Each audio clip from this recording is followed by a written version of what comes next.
Shalom, Bapak, Ibu, dan saudara-saudara yang dikasihi oleh Tuhan Yesus Kristus. Selamat hari Senin.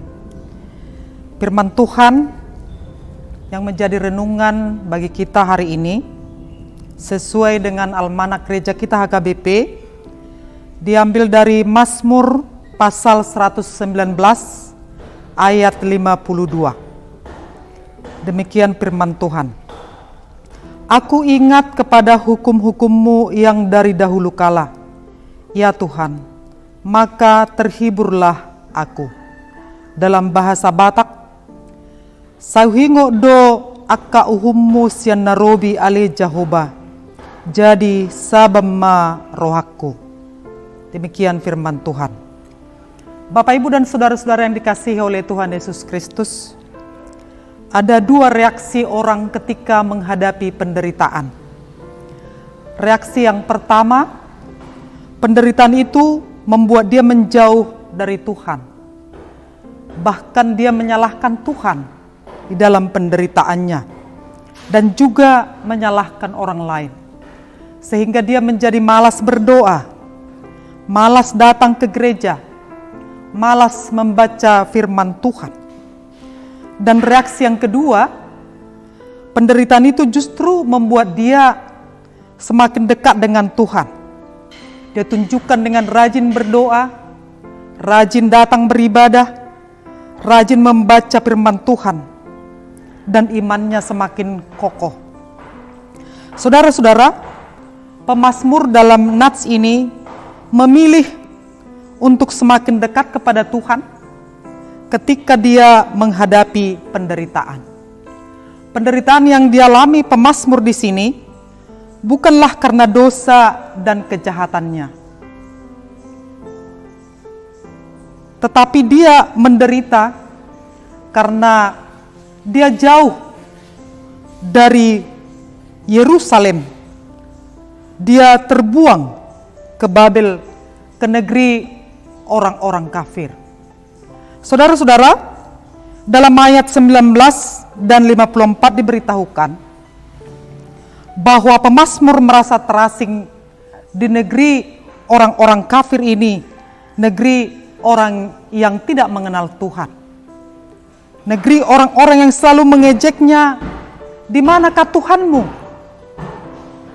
Pemazmur merasa terasing karena jauh dari rumah ibadah di Yerusalem. Mereka tidak bisa lagi bernyanyi bersama memuji Tuhan. Tidak bisa lagi mendengarkan firman Tuhan. Namun di dalam penderitaannya, pemazmur selalu mengingat akan hukum-hukum Tuhan, dan itulah yang menghiburnya.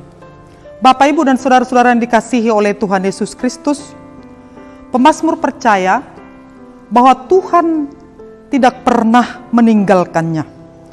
Pemazmur sangat mengenal Tuhan sejak dahulu kala. Ketika Israel ada di dalam perbudakan di Mesir, Allah lah yang telah membebaskan mereka. Dan juga yang menuntun mereka di dalam perjalanan selama 40 tahun di padang gurun. Allah mempersiapkan dan memelihara mereka dengan makanan manna setiap hari, dan juga memberi tiang awan pada siang hari untuk melindungi mereka dari panas teriknya matahari. Allah juga membuat tiang api pada malam hari supaya perjalanan mereka tidak gelap dan mereka melihat terang dari Tuhan. Saudara-saudara, perjalanan mereka tetap disertai Tuhan hingga mereka sampai di tanah Kanan, tanah yang penuh susu dan madu. Pengenalan pemazmur akan kasih setia Tuhan itulah yang menguatkan dan menghiburnya. Dan pengenalan itu muncul dari kedekatannya dengan Tuhan. Pemazmur selalu bergaul akrab dengan Tuhan, sehingga dia sangat mengenal Tuhan itu. Dia sangat mengenal karakter Tuhan adalah karakter yang penuh kasih, yang tidak pernah membiarkan orang-orang yang selalu taat dan setia kepadanya ada jatuh di dalam penderitaan. Pemazmur percaya bahwa Tuhan akan datang membebaskannya tepat pada waktunya.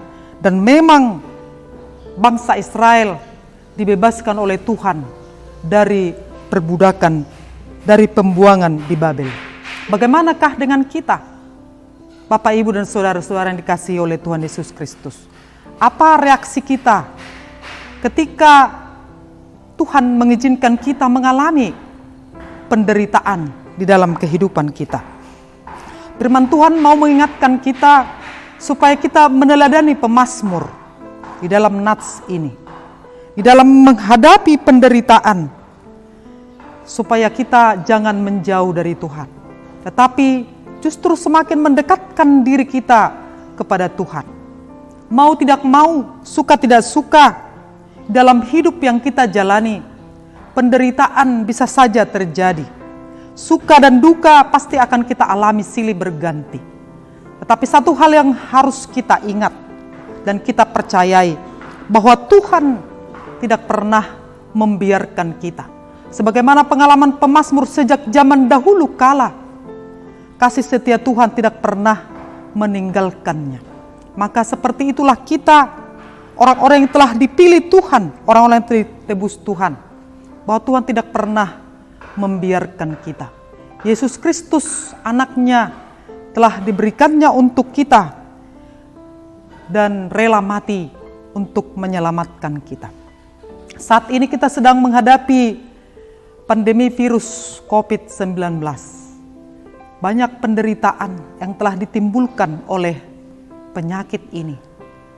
Dan kita, salah satunya, penderitaan kita tidak bisa lagi bersama-sama seperti sedia kala beribadah di dalam gereja karena virus ini. Tetapi kita harus percaya dan yakin bahwa Tuhan akan datang menyelamatkan kita. Tepat pada waktunya Tuhan akan datang membebaskan kita dari virus ini.